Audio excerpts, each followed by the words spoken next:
Dragon Age has been one of my biggest hyperfixations for close to 10 years now. It probably served as my first real introduction to the idea of dark fantasy, which held up as one of my favorite fantasy subgenres for a hot minute. It's always going to have a special place in my heart, but unfortunately, a lot of the potential created by the setting is just never lived up to. In the words of Tumblr user Neon Cat, I love Dragon Age so much, dude. I wish it was good. Literally, the day that I sat down to record the audio for this video, I came across another post on my dash on Tumblr. Literally just said, hard to be excited for DA4 when I know BioWare's ancient being tries to put the world back to the way it was via mass murder, will never live up to Final Fantasy XIV's Emmett Selk and the Ascians plotline. Like, I would have turned turncoat for Emmett Selk. Solus, on the other hand. I actually immediately contacted Gal Palavin to ask for permission to use her post in this video, because what are the odds of just happening across a post like this on the day that I planned to record? I think one of the things that hurts the most about being a Dragon Age fan is seeing all of the potential, all of the building that has gone into Thedas that the actual games never really explore. We get bits and pieces here and there suggesting a magnificent setting that has so much love and care baked into its creation, but the writers never seem to want to dedicate screen time to most of it. Jaws of Hakon is, of course, the best Inquisition DLC for this reason specifically. That's part of why Final Fantasy XIV strikes such a chord for me. When it sets up bits of lore and hints that they're important, the writers give them their time in the sun. Bits and pieces of information from raid series and side stories lead to special dialogue as they become relevant to the main story. The game rewards you for seeking out lore, not just with experience points and typical quest rewards, but with actual additional story. And it doesn't punish you for skipping it by leaving you in the dark about vital story beats the way Dragon Age does. The extra content is just that. Extra. Paid DLC, novels, and comics aren't required reading. You might miss out on some cool bonus information, but you won't be lost without it the way someone who's played Dragon Age 2 but none of the expansions might be completely lost when starting Inquisition and seeing Corypheus for the first time. I was already deeply enjoying my time in Final Fantasy XIV when I hit the Shadowbringers expansion, which, spoilers ahead, started off looking so familiar that I joked with my friends about how similar it was to Dragon Age. And then, the longer I thought about it, and the more similarities I began to find, the more those shared narrative beats became obvious. So, this is how Final Fantasy XIV made me realize that there's no way BioWare can wrap up the Dreadwolf saga that I won't end up comparing with Shadowbringers. I would love not to spoil Shadowbringers too much here, because I really want you to experience it for yourself if you haven't yet. But in order to provide the best possible context for my arguments, I'm gonna have to give some of it away. Let me start by painting you a picture. The world faces an existential threat posed by creatures with a hive mind but animalistic intelligence that are able to organize themselves into strategic forces when led by an especially powerful paragon of these creatures. A luminous flood swallowing everything in its path. More than 9/10 of this star was lost. And the fortunate few who survived are hounded by abominations born of that catastrophe even now. Sin Eaters, we call them. If you're injured by one of the creatures and you don't die from the wound, you're eventually transformed into one of them through an agonizing and horrific process.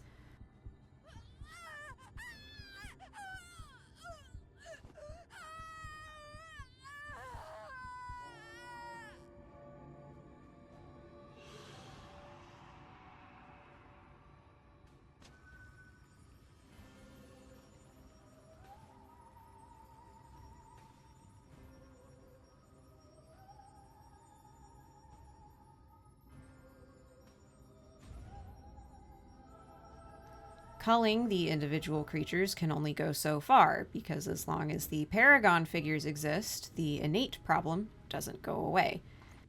And killing the paragon figures can't be done by any normal adventurer, because upon death, their essence just passes to a nearby creature and they're reborn.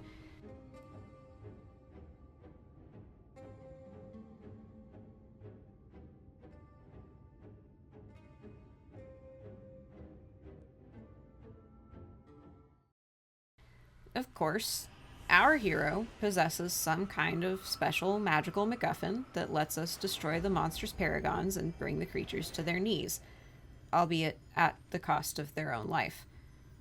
Sounds a bit familiar, doesn't it? But Waffles, I hear you say, that doesn't sound like the Dreadwolf saga at all. And you're right, it doesn't. Until you get to the underlying story. Time for our second painting. The world we know today is fractured. Sundered, if you will. And it's been so long since this sundering that not only has the true nature of the world been lost to time, but even the ruins left over are barely intact. This sundering was done out of desperation, as the only choice left to prevent or fight against a great injustice. It's changed the very nature of the world and the people living on it, turning what once bordered on paradise, where even the concept of dying was nothing like what we as mortals relate to, into a world full of conflict, war, disease, and death. Someone who has somehow survived the sundering, who remembers the world as it was, wants to bring everything back and restore what he had. And he'll do this at any cost. After all, the lives of whole beings are surely worth more than the lives of the fragmented ones. And can the fragmented ones even be seen as people in the first place? See what I mean? And, of course, two things being similar doesn't mean they're the same. You can have media from very different genres tell the same fundamental story in their own way, and to great success. You only have to look at all the flavors of the messianic narrative to see what I mean, but the Matrix trilogy is very far removed from Madoka Magica. Actually, they're really similar on more than just the fact that they're messianic narratives, but that's a topic for another time. You can compare Dolores Abernathy to Daenerys Targaryen because despite the difference in genres, they follow the same arc of liberator to tyrant. So is it oversimplifying to say that Shadowbringers has so many parallels to Dragon Age that I can't help but compare the two? Is it unfair of me to see something so similar to another thing I love and realize that one of them fulfills what the other never quite seems to get right? They fought, and in the end, Hydaelyn was victorious. With all her strength, she smote him, dealing a blow so devastating that it split the very fabric of reality. And thus was Zodiac banished. My biggest issue with the way the Dreadwolf saga is playing out is how it seems to have dropped almost every other thread in favor of just this one storyline. A rug pull like the Dreadwolf reveal and subsequent dismantling of misconceptions around the ancient elves really only works when there's enough background set up that a savvy audience member who's paying close attention can draw the same conclusion. Or you're able to go back and connect the dots after the fact in case of large retcons. I'm not opposed to a narrative pivot, but it really has to be done with support from what has come before. Even a retcon can be done well if it takes the larger context of the plot up to that point into consideration. But the issue I have with the Dreadwolf storyline is not just that it seems to be inserting a lot of retcons to previously established lore, but how heavily it relies on these retcons to even make sense. The only thing really foreshadowed was that the Dreadwolf may not have been as evil as the Dalish made him out to be, since we find codex entries as early as Origins that point toward Fen-Hurel being more of a rebel god than an evil one. All that to say, you can pull the rug out from under established lore in a good way, especially when you take the time to scatter a trail of breadcrumbs for the audience to follow. Learning about the ancient elves the way we did in Trespasser had a lot of potential. But maybe BioWare could have stopped to think a little longer before they decided that the people they'd spent almost 3 whole games building up as an oppressed and mistreated minority in the setting's modern society had historically been just as bad as the oppressive slave-owning empire overthrown by the game's chief religious figure. Somewhere along the way, I think someone at BioWare heard that people like nuance and decided that the best way to get that across in their games was centrism? Don't get me wrong, nuance can be really tricky to pull off in mass appeal media, but you'd think that the studio who wrote the primary antagonist of the first game is such a tragic and sympathetic figure, someone whose actions are wrong but fundamentally understandable, would be able to do that again instead of deciding arbitrarily that some actions are not, in fact, forgivable by the narrative when others are. The games frame Anders, a desperate freedom fighter pushed to the brink, as the single cause of the entire brutal Mage Templar conflict that provides the backdrop for Inquisition. But the guy who confesses he wants to commit genocide, and that you, his friend, are not exempt from his murder plans, is tragic and redeemable. Don't even get me started on Cullen. And this is where I think Shadowbringers and Final Fantasy XIV as a whole really shines. It brings that nuance and understanding to the motives of its antagonists, while still setting you firmly against them. Sometimes I like to say that the reason Shadowbringers is better than Dragon Age is because the character who broke the world isn't a fucking coward who wants to glue it back together just because the Sundering ended up causing different problems. Vena knew that becoming Hydaelyn and sundering the world would cause strife and suffering, but she also knew it was the only way to save the star, both from itself and from those who would try to regress it back to how it was supposed to be. Hydaelyn not only sundered the star and Zodiark along with it, but she actively works to keep it that way. Instead, our Dreadwolf analog is Emmett Selk, one of the Ascians working to bring about the rejoining and the return of Zodiark. And he and Solus share a lot of similarities. They have an imposing title that basically supplants their name and identity. They accompany the main character and their friends on their adventures, even developing a rapport and potential friendship with them. They're trying to commit genocide, and of course, the whole time you're with them, their end goal is still returning the world to its unsundered state, using some mega toxic, known to the state of California to cause cancer, kill a bunch of mortals as a side effect universe glue. An interesting point of divergence for them, though, is how Solus works so actively to misdirect the Inquisitor in the audience. He lies and redirects conversations to shift suspicion away from him, and even expresses disapproval bordering on hostility if you start to point out any inconsistencies. If you're able to put the pieces together before his big reveal, all you get is a condescending "well done." Well done. Emmett Selk, meanwhile, is up front with you from the get-go. He is Emmett Selk, an Ascian whose end goal is the rejoining of the fractured pieces of the world back to each other. And he's curious to see if you're strong enough to stop him. To the point that he's disappointed when it starts to look like you won't be. Not to mention, he never sugarcoats the reality of what he's doing. Each rejoining is akin to a total genocide of the fragment of the star that's returned to the source. But he doesn't care about that. Unsundered souls are greater than the sum of their parts in his mind, and he says as much to the Warrior of Light.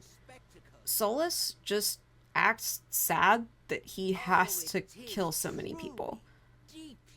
My guy, you don't have to do anything.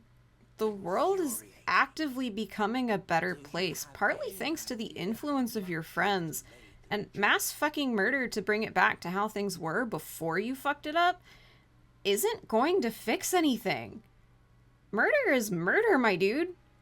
At least Emmett Selk is appropriately callous about it.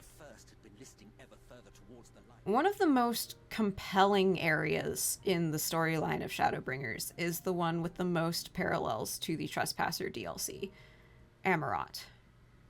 Just as in Trespasser, your chase takes you through ancient elven ruins and offers glimpses into the world that was and how things fell apart, Amarot recounts the final days that prompted the creation of Zodiark and subsequent sundering by Hydaelyn. It's chilling, compelling, horrifying, and sorrowful. And all of this is what Solus and Emmett Selk are trying to bring back. This age of enlightenment where the very meaning of death was something entirely different. Of course, this enlightenment is not as paradisiacal as it may have been remembered. We know that Solus ended up creating the Veil to trap the oppressive gods and halt their influence on the world. And we learned that the unsundered star was not entirely without its problems. The collectivism they relied on so strongly was often to the detriment of individual needs, especially when it came to mental health or neurodivergence. This condition is exactly why Hydaelyn sundered the world to begin with. Rather than sacrificing more souls to allow Zodiark to restore the world to the exact state that caused the end of days in the first place, she would create the conditions whereby the people of the star would be able to save themselves. Emmett Selk wants to restore the world to its unsundered state, to restore the lives that, to him, were literally destroyed in the sundering. When he looks at the world in its current state, he sees shadows and fragments of the people he used to know and love in nearly every sundered soul upon the star. And while the argument can and should be made that, yeah, he should at least be aware of the issues that existed prior to the end of days and subsequent sundering, we're at least given narrative reason as to why he wants to go back. Solus tore the Fade from the material world to stop the oppressive regime of his day's rulers.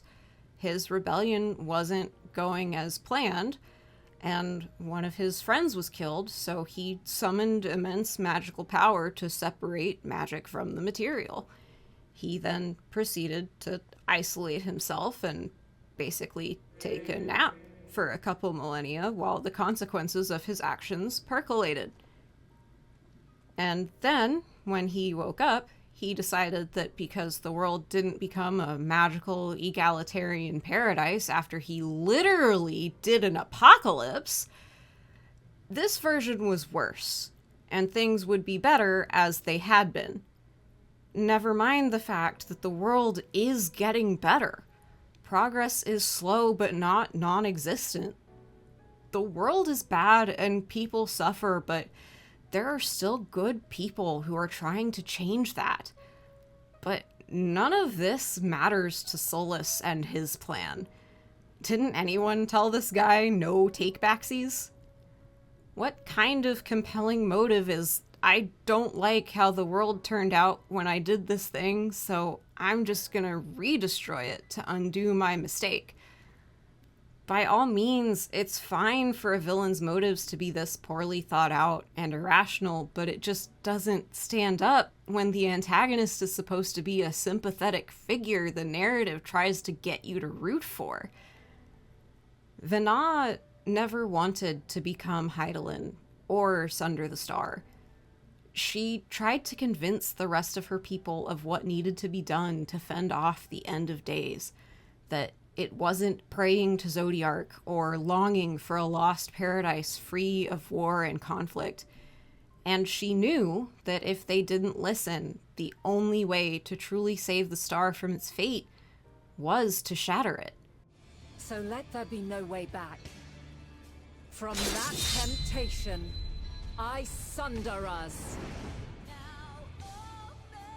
No more shall man have wings to bear him to paradise. Henceforth, he shall walk. But then, unlike Solus, she stayed. She created. As Hydaelyn, she made the 12 to guide the people in the direction that would let them overcome the end of days.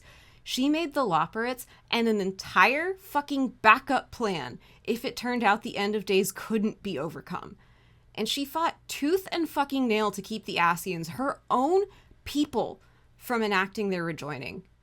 Where Solus shows remorse toward the actions he sees as inevitable, Emmett Selk recognizes that there's a chance he's wrong. A chance you may be strong enough to do what he can't. And he gives you ample opportunities to prove yourself. He even takes the time to live alongside the people of the star, spending multiple mortal lifetimes experiencing what the world has become. Meanwhile, Solus spent a year and some change in the world before deciding he needed a redo. And when the time comes where you do prove yourself worthy to Emmett Selk, and because this is an MMO, it's in a very epic 8-person boss fight with some awesome callback music, all he asks is that you remember him and his people. It feels like he's bequeathing the world to you. You're strong enough to save it, so he trusts that you will. No matter what Solus does during the final confrontation, it's hard to top this emotional beat of the antagonist of so many hours accepting defeat and passing his legacy on to you. It's redemptive because the antagonist wants the same thing as you, to save the world. And he finally acknowledges that you are just as worthy to be the one to do it as him.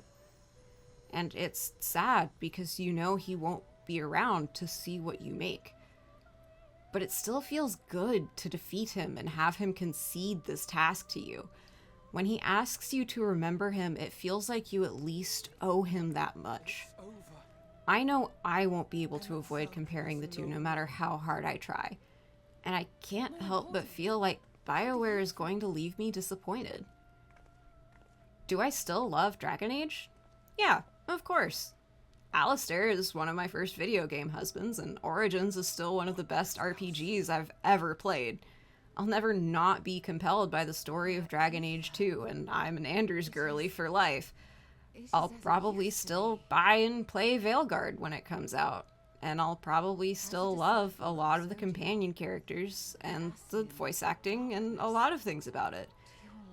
But in the back of my mind, I don't think it'll ever come out from under the shadow cast by Final Fantasy XIV and Shadowbringers. The tight narrative pacing brought to bear for the expansion surpassed so many of my expectations, even after hearing nothing but praise from my friends, and I just finished the story feeling satisfied with what happened and eager to see what was still to come. Unfortunately, I don't foresee the same for Veilguard. So if you've tolerated my hot takes this long, and now you're interested in what Final Fantasy XIV has to offer, I can't recommend the game enough. I have so much fun playing with my friends at Free Company, imagining backstories and adventures for my characters to go on between expansions, customizing outfits for different occasions and purposes, challenging extreme and savage level content for the pure joy of completion. It's all there and more. Some of the faces you see in this video are those of my friends and Free Company mates, people I've met in and outside the game who I play with, and I've included their names in the credits as thanks for all the fun times we've had together. If you ever run into them in-game, just know, they're cool folks to chill with. I'm not saying it's perfect, and I'm not saying Dragon Age is terrible, but I just think that Shadowbringers gave me a glimpse into everything Dragon Age could have been and could still be, and that's something really special for me. So, truth be told, that last part was supposed to be the actual video outro. But if you are a Dragon Age fan and are at all dialed into the news, you would know that, well, everything's changing really fast. And if I tried to keep up with everything that has been going on, I'd never finish this video. So this is as of August 19th, when I'm recording this little outro, based on what I know, what I've seen, the trailers that I've watched, opinions based on that. Thank you so much again to all of the people who helped me make this video. Thank you for watching. Comment on any of the topics that you'd like me to expound on, maybe, and subscribe if you think that my takes are cool. Thanks for watching.